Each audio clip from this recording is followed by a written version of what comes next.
사무엘하 11장 1절부터 9절까지의 말씀을 봉독하겠습니다.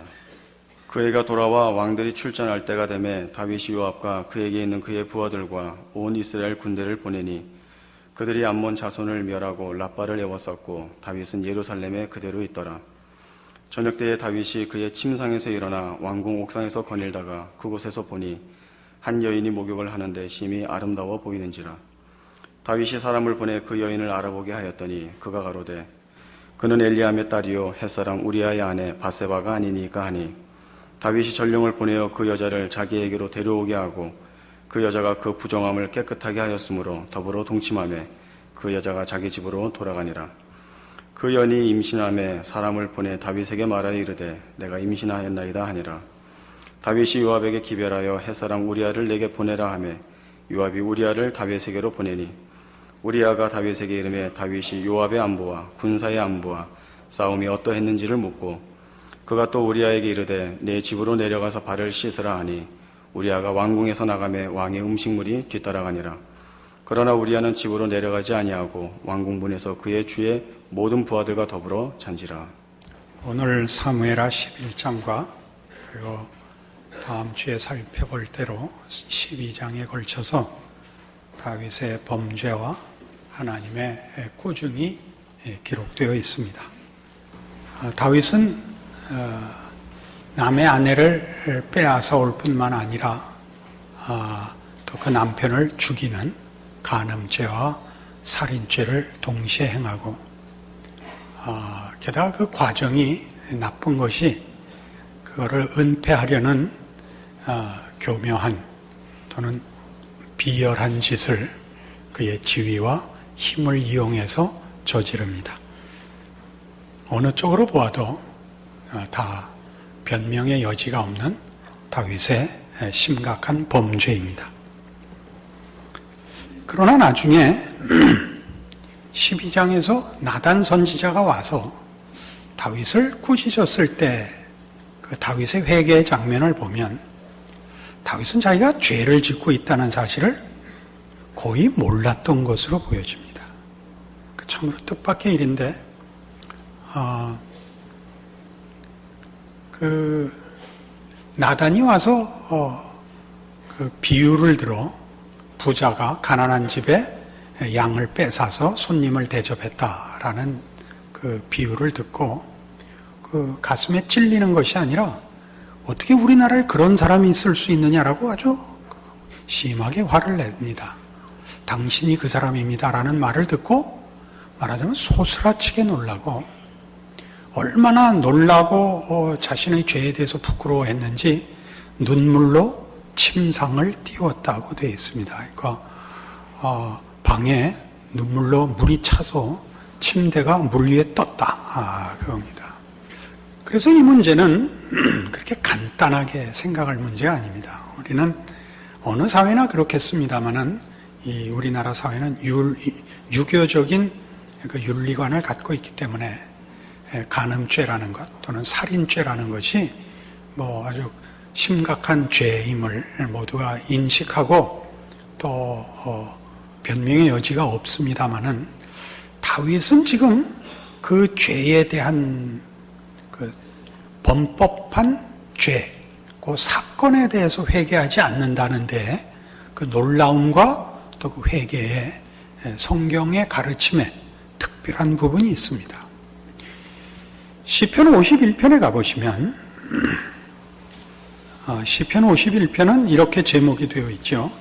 다윗의 시, 인도자를 따라 부르는 노래, 다윗이 밧세바와 동침한 후 선지자 나단이 그에게 왔을 때라고 해서 그 밧세바 사건을 일으키고 그 하나님의 꾸중을 듣고 회개할 때 지은 시임을 밝히고 있습니다.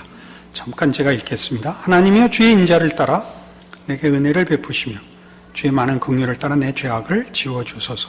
나의 죄악을 말갛게 씻으시며 나의 죄를 깨끗이 제하소서.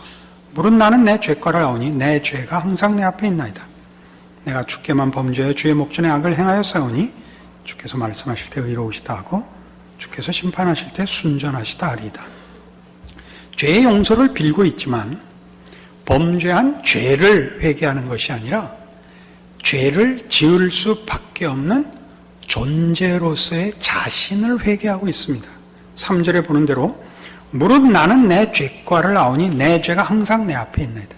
그러니까 죄밖에 지을 수가 없는 존재. 4절에 있는 대로 주께만 범죄하였습니다. 하나님과의 관계성에서 자신의 존재의 죄인됨을 고백하고 있습니다. 이것이 이 회개의 특별한 부분입니다. 내가 그동안 잘 하다가 이번 한번 실수했으니 이 실수를 용서해 주십시오가 아니라 나는 존재론적으로 죄인인 존재입니다. 그게 5절에 이렇게 이어나옵니다. 내가 죄악 중에 출생하였으며 어머니가 죄 중에 나를 잉태하였나이다. 무슨 뜻이냐면 나라는 존재는 죄라는 재료로 만들어진 존재고 죄라는 원소로 조합된 존재라는 것입니다. 죄밖에 지을 수 없는 존재입니다. 라고 회개하는 것입니다. 그래서 그는 내 죄를 용서하소서라는 표현을 물론 쓰고 있지만 앞에서 그 용서가 사건적이기보다 존재론적인 것 같이 뒤에도 구원을 요구하고 있습니다. 구원을. 나라는 존재의 지위를 구원해 주십시오. 나라는 존재의 속성과 본질을 구원해 주십시오. 이렇게 이 기도는 이어지고 있습니다. 그러면 이러한 문제가 도대체 왜 다윗의 회개의 그 본질로 등장하게 됐는가? 그러니까 그 이전의 다윗의 삶을 우리는 계속 이렇게 뒤로 미뤄왔습니다. 어떻게 미뤄왔냐면 밧세바 사건에서 돌아봐야 된다. 이렇게 미뤄왔습니다. 왜 밧세바 사건에서 돌아봐야 되냐 하면 예를 들면 다윗이 골리앗 앞에 서서 너는 칼과 단창으로 내게 오거니와 나는 네가 모욕하는 만군의 주 여호와의 이름으로 내게 가노라 라는 이런 고백들이 또는 그런 신앙적 확신들이야말로 우리 기독교 신앙이 추구하는 신앙의 가장 모범된 표준이요 이상일 수 있다 라는 데 있습니다. 그것이 분명히 기독교적 신앙의 이상적인 자세요 확신이요 모범입니다만은 밧세바 사건에서 돌아보자면 이 문제는 어떤 우리에게 의심 아닌 의심을 불러일으키냐면 혹시 그것이 다윗의 골리앗 앞에 선 자세가 베드로의 그것과 같은 것은 아니었을까라는 생각을 만들어냅니다. 베드로의 그것, 가이사랴 빌립보 지방에서 예수님께서 제자들에게 묻습니다. 너희는 나를 누구라 하느냐? 주는 그리스도시요 살아계신 하나님의 아들이십니다. 바요나 시몬아 내가 복이 있도다. 이를 내게 알게 아니는 혈육이 아니요 하늘에 계신 내 아버지시니라. 내가 이 반석 위에 교회를 세우리니 음부의 권세가 이기지 못하리라. 이런 우리 모두가 즐겨하는 신앙 고백을 베드로가 하고 칭찬을 받습니다. 그리고 어떻게 되죠? 이제 내가 십자가에 못 박혀 죽어야 하리라 하고 베드로가 주여 그리 마옵소서 이 일이 결단코 주께 미치지 못하리이다. 그래서 뭐가 되죠? 사탄아 내 뒤로 물러가라가 되는 겁니다. 베드로의 신앙 고백은 유효합니다. 주는 그리스도시요 살아계신 하나님의 아들이십니다는 유효합니다.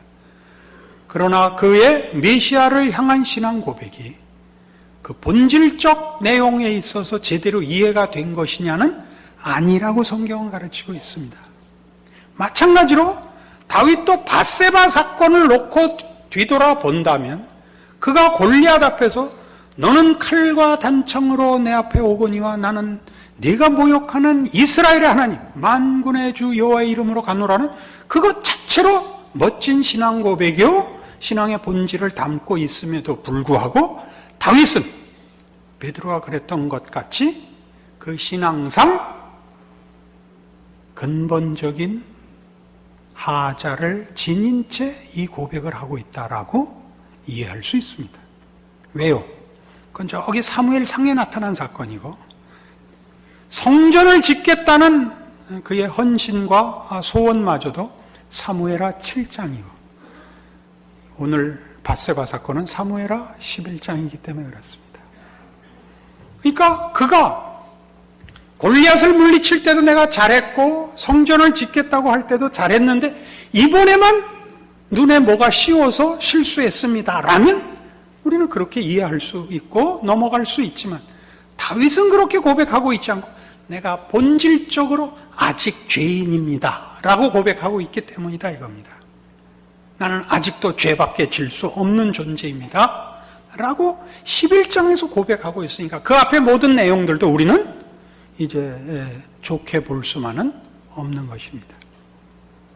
그래서 다윗의 생애에 있어서 밧세바 사건만큼 중요한 게 없고 밧세바 사건을 기점으로 해서 이제 다시 돌아보는 그럼 다윗의 생애와 다윗의 신앙들은 어떻게 이해해야 하느냐 하는 데에 다윗 생애의 가치와 교훈이 있는 것입니다. 우리는 기독교 신앙이라는 것이 하나님이라는 분을 근거로 해서만 성립한다는 것을 기억해야 합니다. 우리는 지난주에도 그런 얘기를 했습니다. 믿음을 얘기할 때, 기도를 얘기할 때 그것은 믿음과 기도의 문제가 아니라 그것이 성립하는 근거가 전제되어야만 유효하다는 얘기를 했습니다. 기독교 신앙은 우리가 얼마나 확신에 차 있느냐, 얼마나 그 내용을 잘 이해하고 있느냐 보다 우선해서 이런 기독교 신앙이 성립하기 위해서는 하나님이라는 분이 그 근거와 기점이 되지 않는 한 기독교 신앙은 존재하지 않습니다. 어떤 식으로 근거가 되어야 하는가? 하나님이 계심으로써 인간의 위치와 관계에서의 자리매김이 비로소 분명해지기 때문입니다. 예를 듭시다. 우리가 전도를 할 때 가장 쉬운 표현으로 예수 믿고 구원받으십시오 라는 표현을 합니다. 이것은 기독교 신앙을 가장 잘 요약한 내용입니다. 그러나 믿지 않는 사람들이 이 표현을 들었을 때 예수 믿고 구원 얻으십시오. 그러면 꼭 이 대답을 합니다. 내가 예수는 왜 믿어야 하는데? 당신은 구원이 필요하기 때문입니다. 내가 왜 구원이 필요한데? 당신은 죄인이기 때문입니다. 내가 왜 죄인인데? 당신은 하나님을 믿지 않고 하나님을 모르기 때문입니다. 하나님이 누군데? 하나님 모르면 당신 지옥 갑니다. 나가는데 왜 네가 지랄이야? 끝없이 평행선을 그린다는 걸 아십니까? 우리가 예수 믿고 구원받으십시오라고 얘기할 때는 이미 우리가 무엇을 전제하고 있느냐 하면 하나님의 존재와 그 존재 아래서의 질서 속에서의 우리 위치를 압니다. 인간이란 하나님이 창조하신 피조물이며 하나님의 영광을 위하여 지음을 받았으나 하나님을 거부하여 죄인된 자리에 떨어진 것이 현실이며 예수 안에서 허락된 하나님의 은혜로 구원을 얻어야만 하나님의 백성의 진정한 영광에 이른다. 우리는 그것을 영생이라 하며 영원한 나라의 백성이라고 한다. 라고 그 다음 말들이 성립될 수 있는 겁니다.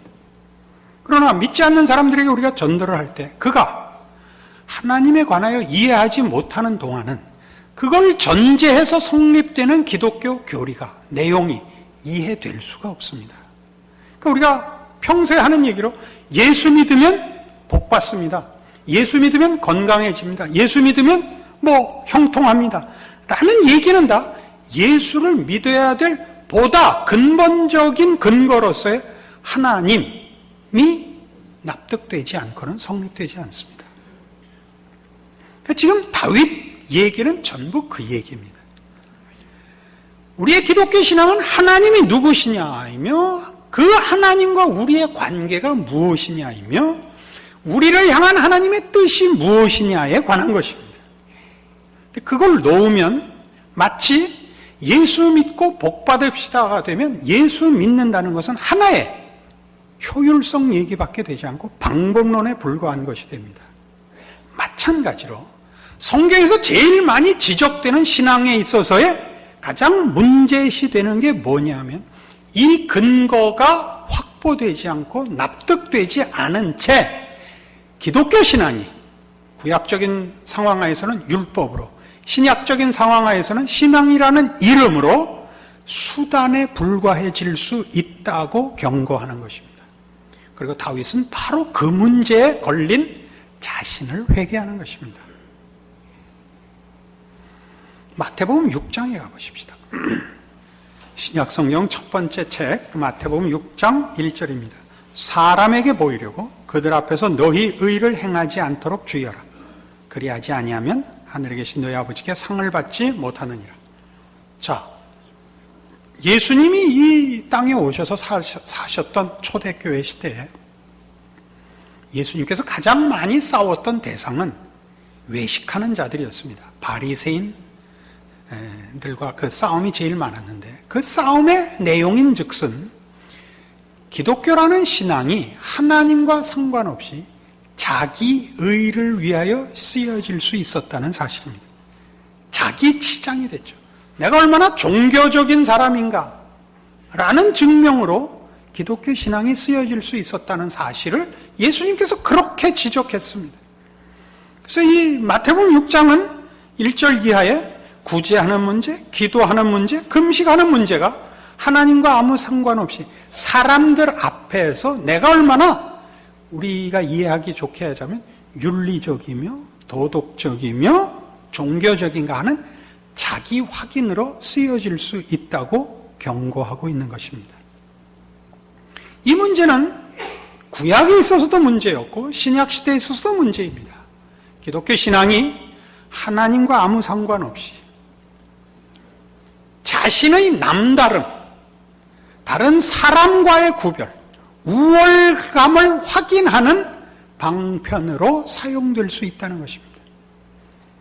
구약 이스라엘의 실패도 로마서 10장에 의하면 이스라엘이 자기 의를 구하여 하나님의 의를 거역했다고 지적받고 있습니다. 그러니까 지금 다윗의 차원에서 보자면 다윗은 그가 자기의 범죄를 왜 그렇게 까맣게 모르고 있었느냐 하면 그의 신앙이 말하자면 윤리적이고 도덕적이고 사회적인 것에 불과했던 것입니다.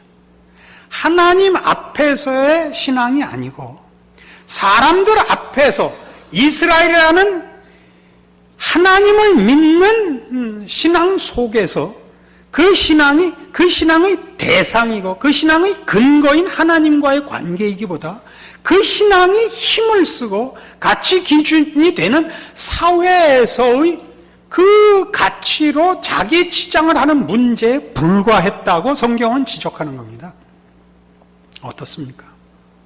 그래서 그는 사람들의 그 비난을 받는 문제를 입막음하는 것 외에는 신경을 쓰지 않고 있습니다. 하나님이 지켜본다는 것은 놓치고 있습니다. 그리고 비로소 하나님이 지켜보신다는 사실 앞에 그의 신앙의 근거와 기초와 기준이 어떻게 잘못되었는가를 발견하는 것입니다. 그러니까 나쁘게 얘기를 하자면 꼭 그렇게 나쁜 것은 아니었을지 몰라도 그렇다고 아닌 것은 아닌 다윗의 잘못은 뭐냐? 그가 한 이제까지의 모든 그 멋진 행위들이 골리앗을 물리치고 사울에게 대적 행위를 하지 않고 모든 일에 말하자면 그 신앙적인 행위를 한 것이 다만 그 윤리와 그 종교라는 가치 속에서 자기 증명을 위하여 쓰여진 것에 불과했다라고까지 얘기할 수 있습니다. 이게 그를 눈물로 침상을 띄우게 하는 문제가 되는 겁니다. 그가 쭉 잘했다가 이거 하나 실수한 것으로서는 그런 회개가 나올 수가 없습니다. 그는 이제까지 그가 죄 속에서 살아왔으며 죄 밖에 그의 안에 근거된 다른 것이 없다는 것을 고백하고 있습니다. 이걸 이해하시겠습니까? 그래서 그는 말하자면 다윗은 하나님 앞에 성전을 짓겠다가 그의 신앙을 대표하는 고백입니다. 그럼 이것이 뭐의 잘못이냐? 이게 사실 우리의 열심이나 신앙적인 헌신과 틀릴 것이 하나도 없지만 가장 모범적인 고백과 이렇게 비교하면 분명해집니다. 모범적인 고백은 솔로몬의 고백입니다. 솔로몬은 지혜를 구합니다. 솔로몬이 지혜를 구한다는 건 무슨 뜻이냐 하면, 내가 하나님의 백성들을 다스리게 되었는데 저들을 하나님의 뜻대로 다스리기 위해서 분별해야 되고 길을 보여야 되고 솔선수범해야 되는데 나는 어린아이입니다. 나는 무지하고 어리석습니다. 그러니 내게 지혜를 주시옵소서였어요. 그러니까 여기서 말하는 지혜는 어떤 의미냐 하면, 우리가 마태복음 6장 33절에서 보는 바와 같이 너희는 먼저 그의 나라와 그의 의를 구하라에 해당하는 것입니다.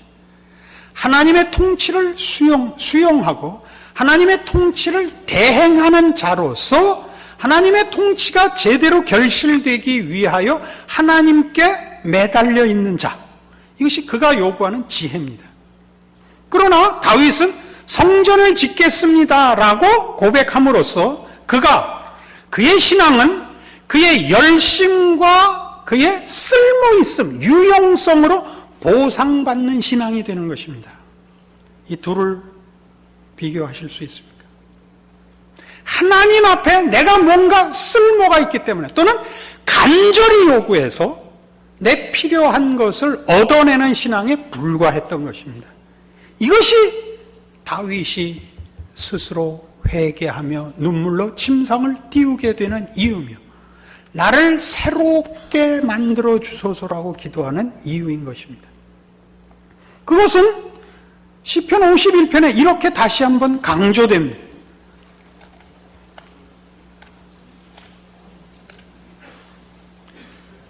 시편 51편 16절에 가면, 지금까지 제가 한 이런 식의 다윗에 대한 이해가 다윗이 한 회개와 일치한다는 것을 이렇게 증명할 수 있습니다. 51편 16절, 주께서는 제사를 기뻐하지 아니하시나니 그렇지 아니하면 내가 드렸을 것이라. 주는 번제를 기뻐하지 아니하시나이다. 하나님께서 구하시는 제사는 상한 심령이라. 왜 여기 제사와 상한 심령이 대비되는가 하는 것이죠. 여기서 제사는 신앙적인 행위가 아니라 신에게 무언가를 바쳐 신에게 어떤 도움이 되어 신의 기쁨을 사 보상을 받아내는 것을 상징합니다. 거기서부터 어디로 온다고요? 상한 심령으로 오는 겁니다. 상한 심령이 왜 여기 등장을 하며, 그 진정한 의미가 무엇인가? 우리는 신 앞에 쓸모 있을 수 없으며 신에게 도움이 될 수가 없는 존재입니다. 우리는 신으로부터 모든 도움을, 필요를 받아내야 되는 존재입니다. 우리는 하나님이 없으면 안 되는 존재입니다. 하나님으로부터만 우리의 생명과 진리와 가치와 영광과 승리가 허락이 됩니다.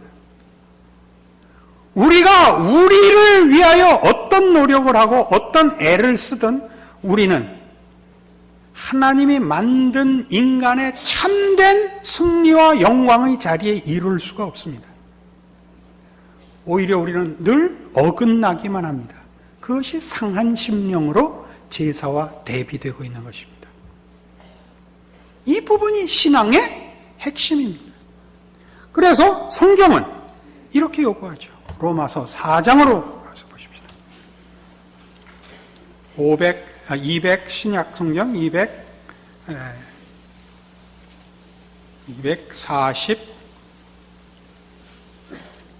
243페이지 로마서 4장 13절입니다. 아브라함이나 그 후손에게 세상의 상속자가 되리라고 하신 언약은 율법으로 말미암은 것이 아니요 오직 믿음의 의로 말미암은 것이라. 만일 율법에 속한 자들이 상속자이면 믿음은 헛것이 되고 약속은 파기되었느니라. 율법은 진노를 이루게 하나니 율법이 없는 곳에는 범법도 없느니라. 그러므로 상속자가 되는 것이 은혜에 속하기 위하여 믿음으로 되나니 이는 그 약속을 그 모든 후손에게 굳게 하려 하심이라. 아브라함과 그의 후손, 아브라함은 믿음의 조상이며 하나님께서 인류를 새로운 방법으로 관계하고 대접하기로 한 첫 사람입니다. 우리 모두는 아브라함의 후손입니다. 하나님이 믿음으로 관계하며 대접하며 그렇게 우리에게 그 약속을 이루시기로 약속한 아브라함과 그의 후손에 속한 자들입니다. 이것이 율법에 근거하지 않고 믿음에 근거하며 이것이 은혜에 속하게 된다는 것은 우리가 우리의 존재의 내용과 가치와 수준을 결정하게 버려두지 않고 하나님의 신적 목표와 수준과 내용과 영광과 승리에 이루게 하기 위해서 우리의 능력과 우리의 노력의 결과가 아닌 하나님의 진실하심과 약속의 수준에 도달케 그 운명을 결정하기 위해 하나님이 처음부터 끝까지 다 하기로 해서 우리의 근거한 우리의 능력과 의지에 근거한 것이 아닌 하나님의 이 약속과 진실함에 근거한 것으로 만들기 위하여 율법이 아니고 믿음으로 되게 하며 은혜로 이 일을 하기로 했다라고 성경이 얘기하는 겁니다. 우리는 아무 쓸모가 없느냐? 쓸모 없습니다. 하나님의 목적과 내용에서는 그렇습니다. 우리가 우리 인생을 사는데 우리의 책임과 능력이 왜 쓸모가 없겠습니까? 우리는 부지런해야 하며 책임을 가져야 하며 노력해야 하면 모든 우리의 책임들이 동원돼야 하고 능력들을 더 격려해야 옳습니다. 그러나 인간의 그 궁극적인 운명의 지위가 어디냐 하는 문제는 하나님이 우리가 가는 수준과 정도에다 맡겨두지 않으셨다는 겁니다. 이것이 성경이 얘기하는 은혜와 믿음의 부르심입니다. 말하자면 이런 차원에서 기독교 신앙은 얼마든지 나의 노력과 능력과 애씀에 하나님이 인정해 주는 것으로 낮아질 수 있다는 것을 경고하는 것이죠. 그것이 내가 하는 일에 대한 신적인 재가에 불과할 때는 그 판별식이 분명해집니다.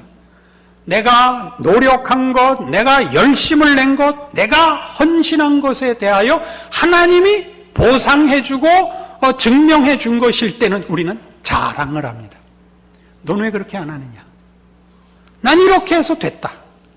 등장을 하고 어떻게 하나님이 내 능력과 진실함과 혹은 모든 헌신보다 높이 신적인 능력과 진실하심과 지혜와 그의 은혜로 우리의 하나님의 백성된 자의 존재와 내용과 운명을 결정하시는가를 알고 그 신앙의 믿음에 참여한 자들은 은혜 아래 있는 자의 감사가 있는 겁니다. 한국교회 현실을 보십시오. 교회 공동체 앞에 신앙 좋은 사람들 치고 그 얼굴에 이렇게 힘들어같이 있지 않는 사람이 있는가? 우리끼리 비교할 때 누구는 좀 더 능력이 있고 누구는 덜하고 누구는 더 헌신하고 누구는 덜하고의 차이가 있는 것이 구별이 되는 차별이 되는 수준에 있으면 우리는 자랑하고 정죄합니다. 이제 오늘날 어느 시대나 그랬겠지만 지금 우리가 사는 시대의 한국 교회의 한 병이기도 합니다. 어느 교인을 만나도 어느 교회를 가도 신앙심이 넉넉한 그의 표정이 넉넉한 사람을 만나기가 어렵고 신앙 좋은 사람들은 다 금방이라도 눈깔이 튀어나올 것 같은 표정을 짓고 있는 사람들이 교회 안에서 득세하고 있다는 사실입니다. 그건 신앙이 아닙니다. 그건 아직 밧세바 사건을 저지르지 않아서 그렇습니다. 빨리 저지르시고 회개하고 돌아오십시오. 자신의 정체를 확인하십시오. 자신의 힘과 능력으로 지금의 신앙을 지키고 있다고 착각하는 자리에서 돌아오십시오. 우리가 만드는 자리, 우리가 욕심내는 자리가 하나님이 약속한 하나님의 백성들의 영광의 자리가 아닙니다. 우리의 능력과 노력으로 갈 수 없는 자리입니다. 우리의 헌신과 우리의 책임이 필요가 없다는 얘기가 아니라 그것을 넘어서는 자리입니다. 거기에 우리 모든 믿는 자의 감격이 있는 것입니다. 나의 못난 것에도 불구하고 하나님이 그의 은혜로우심과 자비하심과 진실하심과 능력으로 나를 영광된 자로 세우실 것이라 우리 모두가 확인하는 것입니다. 여러분 모두가 그 하나님의 백성인 것을 기억하는 이 말씀이기를 바랍니다. 기도하십시다. 하나님 아버지, 우리의 신앙 좋음과 나쁨은 사실 별것 아닐 수도 있습니다.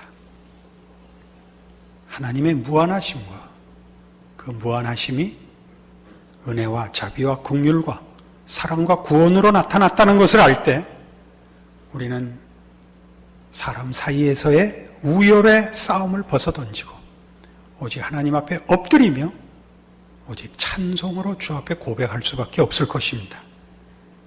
그런 신앙의 자리로 오늘 다윗의 사건을 통하여 가르치신 대로 우리 모두를 붙들어 주시옵소서.